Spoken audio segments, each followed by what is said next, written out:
여러분 안녕하세요.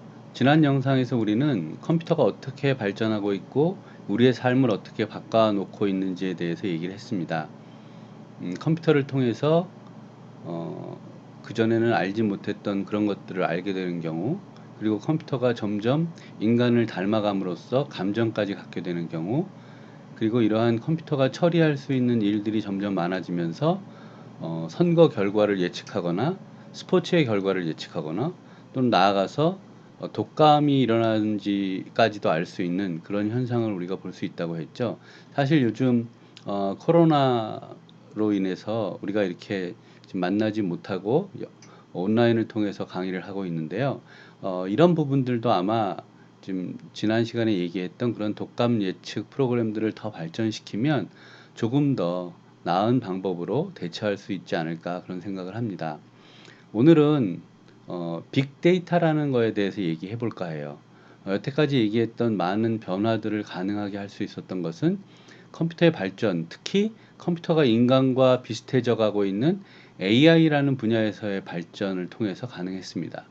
이러한 AI 분야는 데이터를 먹고 산다고 해도 과언이 아니에요. 굉장히 많은 양의 데이터가 준비되지 않고서는 AI를 발전시킬 수도 없습니다. 따라서 굉장히 많은 양의 데이터, 그것을 우리가 이제 빅데이터라고 하는데요. 이것이 과연 어떤 것을 빅데이터라고 하고 이 빅데이터를 통해서 또한 세상은 어떻게 바뀌고 있는가를 이번 시간에 함께 알아보도록 하겠습니다. 네, 여기 지금 세 장의 사진이 있는데요. 맨 왼쪽에 여성이 지금 하고 있는 것은 잘 보면 네, 쇼핑을 하고 있습니다. 인터넷 쇼핑을 하고 있는 거죠. 인터넷 쇼핑은 여러분들도 굉장히 즐겨서 하고 있는 걸 거예요. 이런 걸 한번 생각해 보죠. 여러분들이 인터넷을 쇼핑하는 사이트는 굉장히 다양할 겁니다. 자기가 선호하는 그런 사이트에 들어가서 로그인을 하고 물건을 쭉 살펴보다가 최종적으로 어떤 물건을 선택하고 그것을 결제하고 그 다음에 배송을 기다리죠. 뭐 여러분이 사이트에 들어갈 때마다 구매를 하지는 않을 수도 있어요. 우리가 뭐 백화점을 갈 때마다 물건을 사지는 않으니까요. 둘러만 보고 아 어떤 것들이 있구나 또 입어도 보고 뭐 그런 거죠. 여러분들이 백화점에 갔을 때 눈으로 그냥 보고 아 저거 마음에 든다라는 거와 그다음에 실제로 그 매장을 안으로 들어가서 점원의 안내를 받아서 옷을 입어보는 행위까지는 입어봤다는 건 그것에 대한 관심이 그만큼 높다는 거죠. 하지만 구매하지 않을 수도 있어요. 구매까지 이루어졌다는 것은 정말로 이제 그 옷을 샀다는 거죠. 이러한 비슷한 행위를 우리들은 인터넷상에서도 합니다. 그래서 인터넷상에서 여러분들이 검색을 해서 실제로 그 옷을 띄워서 보기도 하고 그리고 그것을 구매로 연결하기도 하지만 구매를 안 할 수도 있겠죠. 여러분들이 어떤 인터넷 사이트에 들어가서 로그인을 하고 여러분이 마음에 드는 물건이 있는지를 검색을 하고 찾아보고 띄워보고 여러 가지를 살펴보는 모든 행동들이 사실상 그 사이트 입장에서는 전부 기록으로 남는 거죠. 그래서 여러분 아이디로 대표되는 여러분의 어떤 특정한 개인이 어떤 식으로 쇼핑을 하기 위해서 행적을 남겼는지는 그 사이트에 전부 세세하게 기록되어 있다고 볼 수 있습니다. 오른쪽 위에 있는 사진은 네, 여러분 잘 알고 있는 CCTV입니다. 네, 이 CCTV는 이 CCTV를 보면 어떤 생각이 드나요? 뭔가 감시하고 있다는 느낌이 들어서 기분이 나쁠 수도 있지만 또 거꾸로 보면 이 CCTV가 우리를 보호하고 있다는 느낌도 들죠. 지금 시내 여러분의 그 동네뿐만 아니라 시내 곳곳에 CCTV를 설치한 이유는 뭐 경찰 국가가 되어서 모든 사람을 감시하겠다는 의도라기보다는 어떤 범죄가 일어났을 때 그 범죄가 왜 일어났고 또 교통사고가 일어났을 때 원인이 누구에게 있는지 사고의 책임은 누구에게 있는지 이런 것들을 밝히기 위해서 사용되는 목적이고요. 또 하나는 밤에 또 노약자나 여성들이 좀 위험을 느낄 때 그렇게 하지 않기 위해서 우범 지역에 CCTV를 달므로써 범죄가 일어나지 않도록 도와주는 그런 역할을 합니다.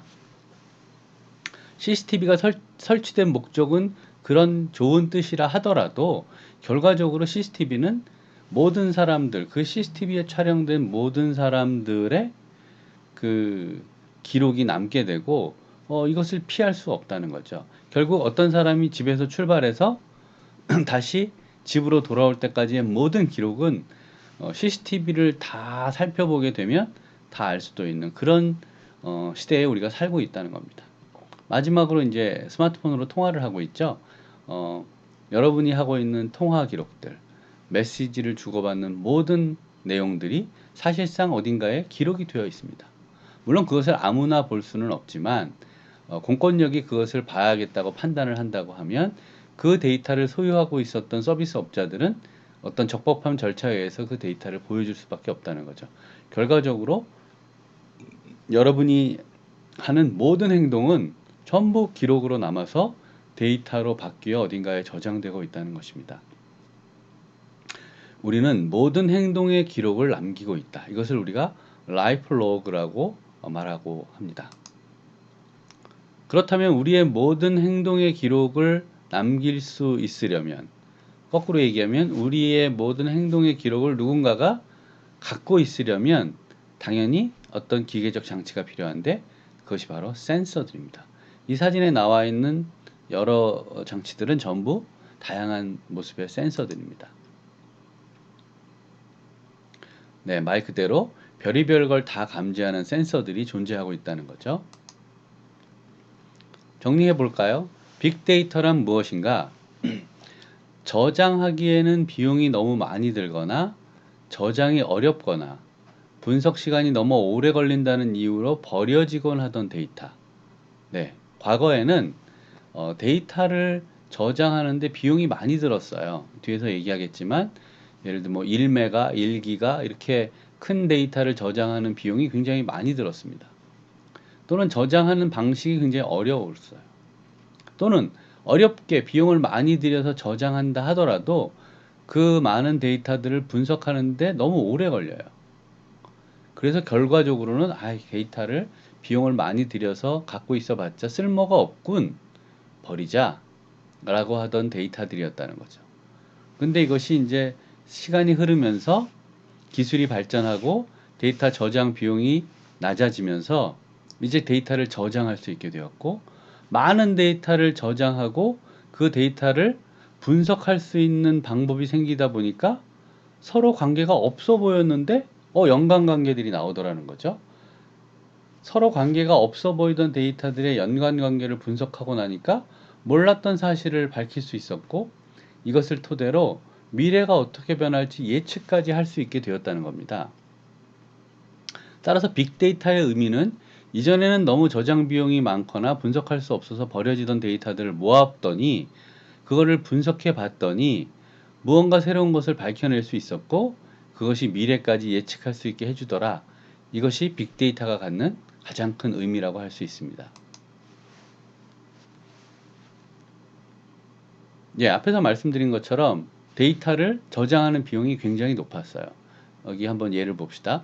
1기가의 데이터를 저장하는 비용이 1980년대 100만 불, 우리나라 돈으로 10억이 넘는 돈이죠. 100만 불쯤 들었다는 겁니다. 뭐 믿을 수 없겠죠. 1기가면 지금 여러분들이 생각할 때 그렇게 큰 데이터도 아니잖아요. 그런데 30년쯤 흐른 2010년에 1기가 데이터를 저장하는 비용은 0.1달러로 줄었다는 겁니다. 1000만 분의 1로 줄은 거예요. 또다시 10년이 지났죠. 지금은 비용 자체를 그렇게 신경 쓰질 않습니다. 이 사진은 지난 25년간 스토리지, 저장 장치의 변천사라고 할 수 있습니다. 네, 여러분들은 아마 한 번도 사용해 보지 않았을 플라피 디스크가 있고요. 여기 다 플라피 디스크들이죠. 그 다음에 CD들, 그리고 요 맨 밑에 나와 있는 요 작은 것들이 USB나 마이크로 SD와 같은 요즘 우리가 사용하고 있는 저장 장치입니다. 이쪽에 보이는 이 커다란 크기의 플라피 디스크라고 해도 이 한 장에 들어갈 수 있는 데이터의 크기는 뭐 512KB 정도였습니다. 많아야. 메가도 아니고 킬로바이트인 거죠. 비교할 수도 없는 정도죠. 지금은 눈에 보이지도 않는 이 손톱만한 크기의 저장 장치에 몇 천만 배, 몇억 배의 데이터가 들어가고 있는 것입니다. 이 오른쪽에 있는 USB가 상징적으로 지금 1기가짜리 사진을 가져왔는데요. 사실 여러분들이 지금 사용하고 있는 USB만 해도 아마 16기가, 32기가, 뭐 64GB짜리도 아마 사용하고 있을 거예요. 물론 뭐 아주 싸진 않지만 32기가나 64기가가 뭐 사용하지 못할 정도의 그런 가격도 아니라는 거죠. 네, 또 하나 중요한 게 뭐가 있었죠? 네, 바로 많은 데이터를 가지고만 있다고 해서 의미가 있는 것은 아니다. 많은 데이터를 가지고 있다면 그것을 활용할 수 있어야 된다는 거였죠. 분석할 수 있어야 되고.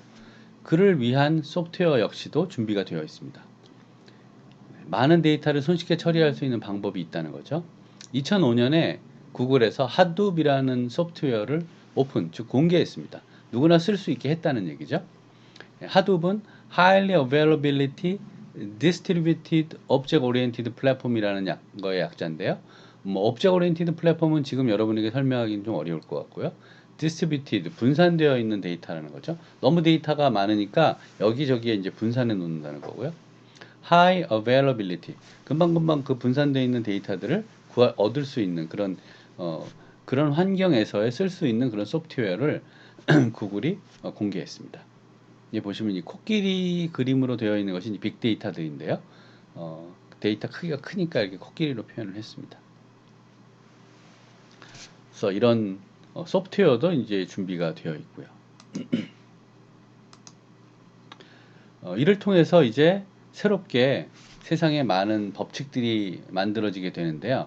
이것은 빅데이터라는 것이 아까 얘기한 것처럼 이전에는 가지고 있을 수도 없고 가지고 있다 하더라도 분석할 수도 없었던 데이터들을 갖게 됨으로써 그 데이터를 분석해서 새로운 의미를 밝혀내고 그리고 미래까지 예측하게 됨으로써 이제 비로소 새롭게 나타나는 세상의 법칙들이 존재하더라는 겁니다.